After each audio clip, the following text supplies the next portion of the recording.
Good evening. Tonight, we go after a story that has been thousands of years in the making. The story of Israel, the country which celebrates its 10th anniversary this month. Our guest, Abba Eban, Israel's ambassador to the United States and its chief delegate to the United Nations. If you're curious to hear Ambassador Eban's views on the recent mergers by Arab nations which are hostile to Israel, his views on Egypt's President Nasser and the Arab refugee problem, on American Jewry, and the charge that Israel threatens world peace with a policy of territorial expansion, we'll go after those stories in a moment. And now to our story. Abba Eban, Israel's ambassador to the United States, is a scholar, a linguist, a persuasive orator, a veteran statesman at the age of 43. He has been called the voice of Israel, which is also the title of his book. Tonight, in order to clarify Israel's problems, her hopes and her aspirations, we shall put to Ambassador Eban questions raised by Israel's critics, some of them by her enemies. Mr. Ambassador, in its 10 years as a nation, Israel has been involved in repeated violence, major border incidents, 2 open wars with the Arabs, the first in 48, the last in 56. What do you foresee for the next 10 years? Do you foresee continuing violence? Well, Mr. Wallace, the last 10 years have not only been years of violence, they have been incomparable years of joyous creation, of sovereignty restored, of a people gathered in, of a land revived, of democracy established, but there has also been violence imposed by the hostility of our neighbors. For our second decade, we devoutly hope for a period of peaceful consolidation.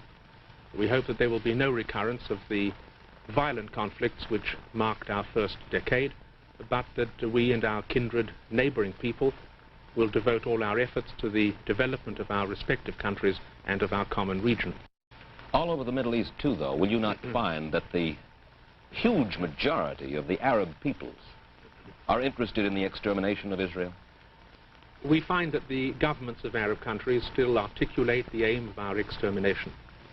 But I think it's beyond their powers to achieve it, and of course, in any international system which respects law and morality, there must be resistance to any such policy. Well, do you think that we are currently going through a lull before the storm? Our former Secretary of the Air Force, Thomas Finletter, told Zionist leaders in America just a month ago that the present Middle East situation is a lull before a possible storm, and he added that we have good reason, he said, to be apprehensive over the ultimate direction of the Arab mergers.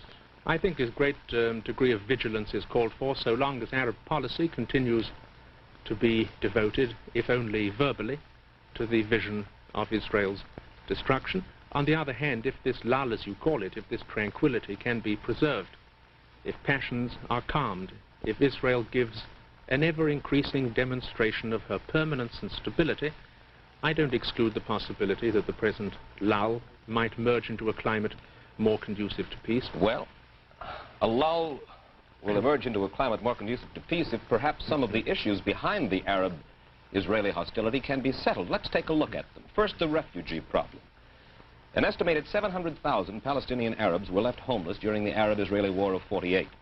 Israel refuses to readmit them.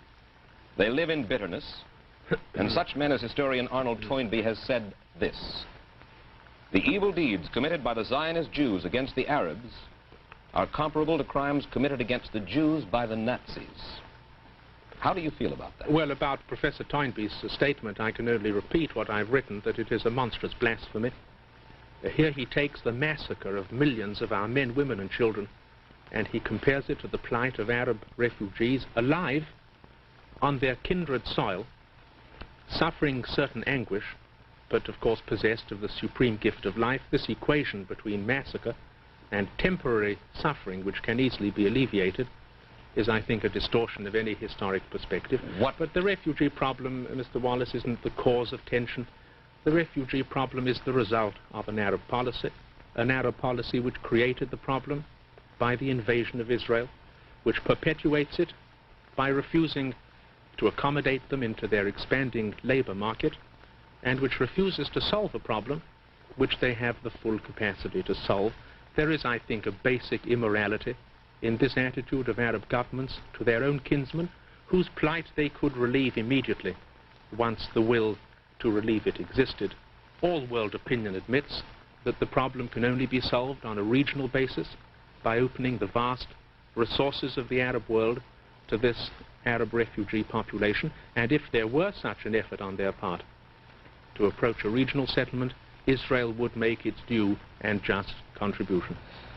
Of course, the problem of the refugees is allied with the problem of territorial expansion on the part of Israel. A major Arab spokesman here in the United States, Dr. Fayez Saeg, says this. He says the area of the territories held by Israel today exceeds by about 40% the area of the territories given Israel by the United Nations. Most of this added area, he says, was taken by force and should therefore be relinquished by Israel. Well, I think this gentleman need not lose any sleep at night worrying about whether the state of Israel is too big.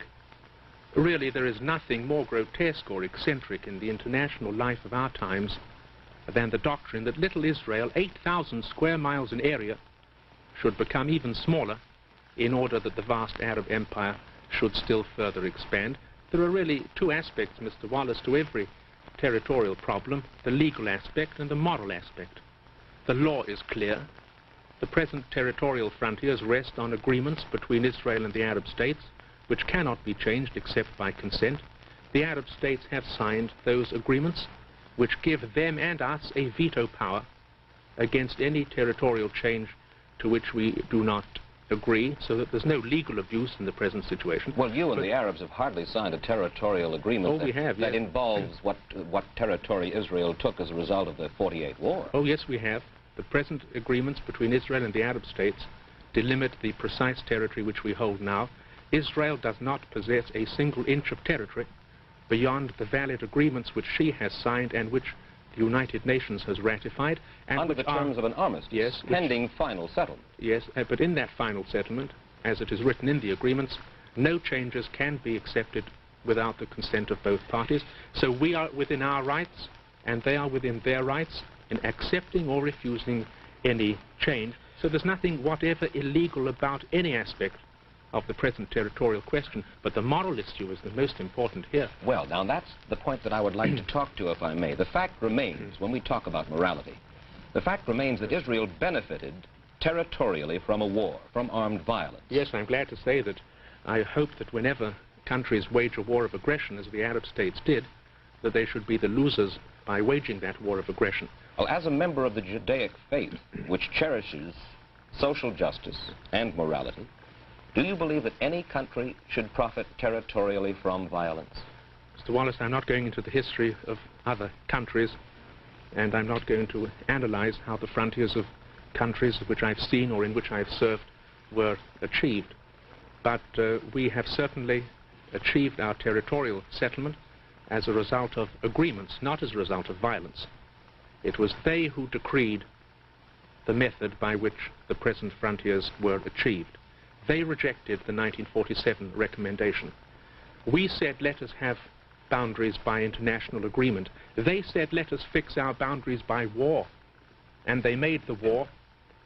But following the war, we reached agreements, and these agreements define our boundaries, and we and they have agreed that they may not be changed except by mutual consent. But much more important, even than history and law, is this basic moral question. Here we are, 8,000 square miles, perhaps the smallest state in the international community. Here they are, 11 sovereign states, 3 million square miles, 400 times our area, and we have the fantastic doctrine. I will admit it isn't sponsored by any serious government, but one does hear it, the doctrine that this vast, sated, fat, huge, lavish Arab empire should expand at the expense of tiny Israel. Nobody in the world need lie awake at night worrying about whether Israel is too big. When you talk about the huge, sated, fat Arab states, the 11 sovereign states, it is barely possible that you're guilty of some overstatement. There is also in that area tremendous poverty, tremendous desolation. Yes, I'm speaking, Mr. Wallace, purely in territorial terms. They really have no reason to envy us, our 8,000 square miles. Mr. Ambassador, do you foresee further territorial expansion by Israel? Well, I don't like the word further, Mr. Wallace, because, as I've said, our present boundaries rest upon agreements beyond which we have not encroached. But we certainly do not desire to expand our frontiers. I doubt the reality of this issue. We are prepared to accept a guaranteed settlement with the Arab states on the present frontiers. Are they so prepared? I wonder whether the issue isn't one of Arab expansion. Here sit I, the accredited representative of Israel, and I declare that Israel will sign a peace treaty with the Arab states on the present frontier.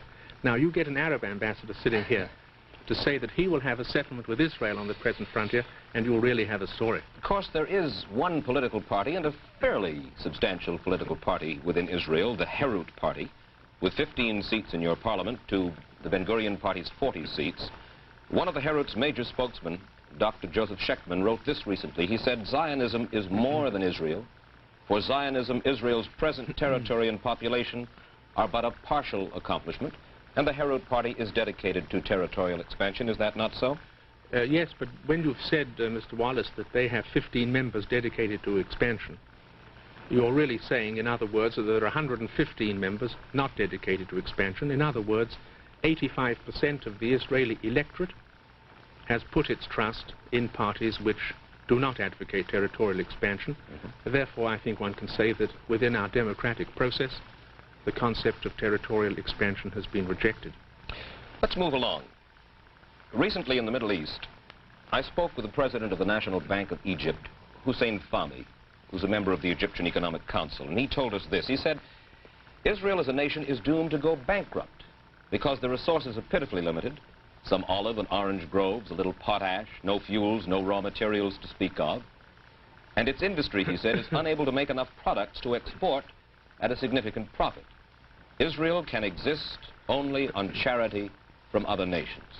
What's your answer? Well, I'm deeply touched by this gentleman's concern, but I will say with a definiteness which may surprise you that there is no reason whatever for any skepticism about Israel's economic future. Let me just say what the main facts are which build up into a certainty of success. Take 7 years, 1951 to 1957. During that period, our population has increased by 4% per year. In other words, by some 30% in 7 years. Population increase of 30%. What has happened to our national product in those 7 years? It has increased by 75%. What has happened to our export trade? It has increased by 250%. From a figure of $75 million a year export earnings in 1951 to $203 million export earnings now. In other words, all the trends, all the lines are converging towards success, and we think that our difficulties are transient. These are impressive, basic facts. They are impressive facts, but the fact of the matter is that the balance between imports and exports is still way in favor of imports. Oh yes, there is a very imposing deficit in the balance of payments. It becomes less imposing if you analyze it. The New York Times... It includes, if I may just surely refer to this, all the machinery that we're importing, all the capital goods, all the tractors, the machines, the irrigation pipes to make our economy productive. These are all included on the deficit side. In other words, you're furnishing your house, so to speak. We're like a man who's furnishing a workshop while he's building the furniture and the equipment. Of course, his expenditures are heavy, but he's incurring those expenditures in the cause of ultimate fruition. The New York Times summed up your economic problems at the end of '57 in this fashion. They said the trade deficit remained between $300 million and $350 million, which meant that for another year, Israel continued to depend upon the astronomical contributions of world jewelry, and particularly United States jewelry, to keep her head above water. We're now faced here with talk, at least, and probably the fact of a recession. Were there to be a serious recession, not only here in the United States, but in the world, this could be disastrous for Israel, could it not? Well, we do depend for this transitional period in which our economy is being built upon external aid, and of course, if we were cut off from that aid, we would suffer, but we would not be alone in that. Our economic future depends on very clear guiding posts. Agriculture. We can become independent of all agricultural imports except a few staple products. Minerals. To give you an example, we're earning $1 or $2 million a year from our potash resources. This could become $15 million for that single item. Industry, where we're opening new markets in Asia and Africa. And science, where we look to the new fuels and the new forces of nature to compensate for our relative scarcity in conventional fuels. Talking of America's involvement in all of this, because of the Arab-Israeli conflict, the United States finds itself on the horns of a dilemma. We want Israel's survival and friendship, but we also need the friendship of 40 million Arabs who might otherwise turn to Russia. Do you think that it is in the United States' best interest, therefore, to befriend Israel and risk thereby losing the entire Middle East to Russia? I think, Mr. Wallace, that your country's only course, if I might suggest it in response to your invitation, is to follow a policy of constructive friendship for Israel and for the Arab states. America has sponsored and stimulated the independence of many Arab states. You would have been false to your own traditions of justice and equality if you had enabled them to become independent in 11 countries and not enabled our people at the climax of its agony to achieve its modern domain of independence. I think that if your policy makes it clear that you seek the friendship of Israel and of her neighbors, not at the expense of each other, and that you regard these friendships as reconcilable within your policy, I believe that that would be respected by us and by them. You don't believe that friendship for Israel on the one hand and the Arab states on the other are necessarily mutually self-canceling? I think not, Mr. Wallace. And many countries manage, as your own country does, to reconcile these two elements in its policy. Ambassador Eban, in a moment I would like to ask you about the role of the American Jew in Israel's and Zionism's future. According to a leading anti-Zionist here in the United States, Rabbi Elmer Berger, the Zionist Israeli axis, he says, imposes upon Jews outside of Israel, Americans of Jewish faith included, a status of double nationality, which he charges is both artificial and dangerous. In a moment, I'd like to get your opinion of that charge. And we'll get Abba Eban's answer in just 60 seconds. Now then, Mr. Eban, regarding the American Jew and the State of Israel, as I said, the anti-Zionist Rabbi Dr. Elmer Berger has written that the Zionist Israeli axis imposes upon Jews outside of Israel, Americans of Jewish faith included, a status of double nationality, a status which he deplores. What's your answer? Well, Mr. Wallace, I have so many pressing duties that I don't follow the wisdom of this gentleman perhaps as closely as I should. I will only say this, that we ask no allegiance, we seek no loyalty from anyone who is not a citizen of Israel. There is a kinship of spirit, of emotion, of historic memory between us and those who share our faith throughout the world. If American Jews wish to express that kinship, it is for them so to do. If not, then that also is their decision.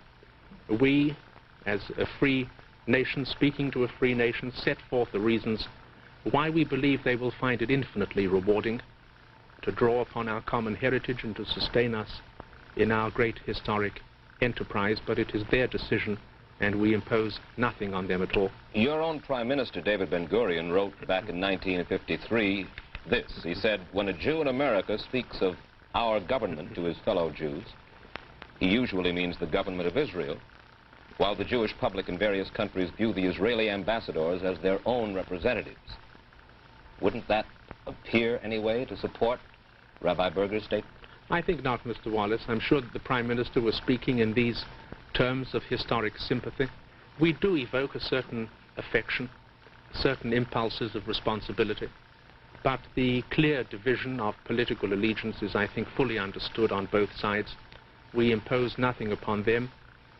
We seek, as I've said, no allegiance from them.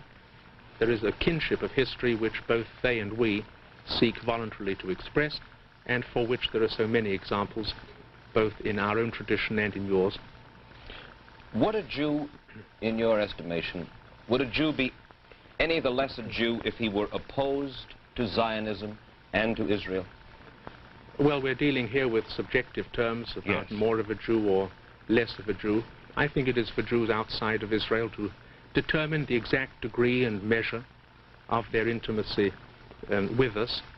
We believe that Israel's emergence is the greatest collective event in the history of the Jewish people, and that there is no pride and no dignity for a Jew such as those to be found in giving aid and sustenance to Israel in the great hour of her resurgence.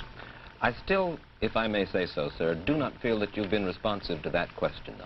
Can a Jew be a good Jew and still be opposed to Zionism and to Israel? I think that's for him to decide. Well, I would of course say it is, but in your estimation... In my own personal interpretation, I would say that a man who opposed the state of Israel and the great movement which brought it about would be in revolt against the most constructive and creative events in the life of the Jewish people, and it's a fact that the great majority of our kinsmen everywhere are exalted and uplifted by these events. But Judaism is a religion, sir. It is a religion, and it is a peoplehood, and it is a civilization, and it is a faith, and it is a memory. It is a world of thought and of spirit and of action, and it cannot be restrictively defined. Therefore, in your estimation, again, to be a good Jew, one has to be more than just a religious practicing Jew. One has to enter the religion and the peoplehood at one and the same time to be a fulfilled Jew. I believe that religion has been the field in which the genius of our people has been most profoundly stirred, but that being Jewish goes beyond this vital domain and covers a whole complex of spiritual and other emotions, and that to live within the fullness of Jewish history is a deeply satisfying experience.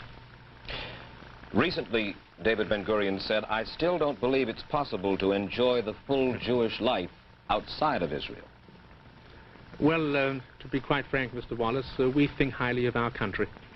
We believe that we have achieved a reunion of the conditions of its greatness. This was the people, this was the land, and this was the language, out of whose previous reunion great events flowed for us and for mankind. And we believe that the perfection of our destiny in the world can only be found through this great act of restoration which has happened in our lifetime. We wish well to our brethren outside our frontiers, but we do believe that there is a special historic and spiritual quality in the life of a free Jewish citizen in Israel reborn. I thank you, sir, for coming and spending this half hour with us. I congratulate you upon your 10th anniversary. Thank you very much.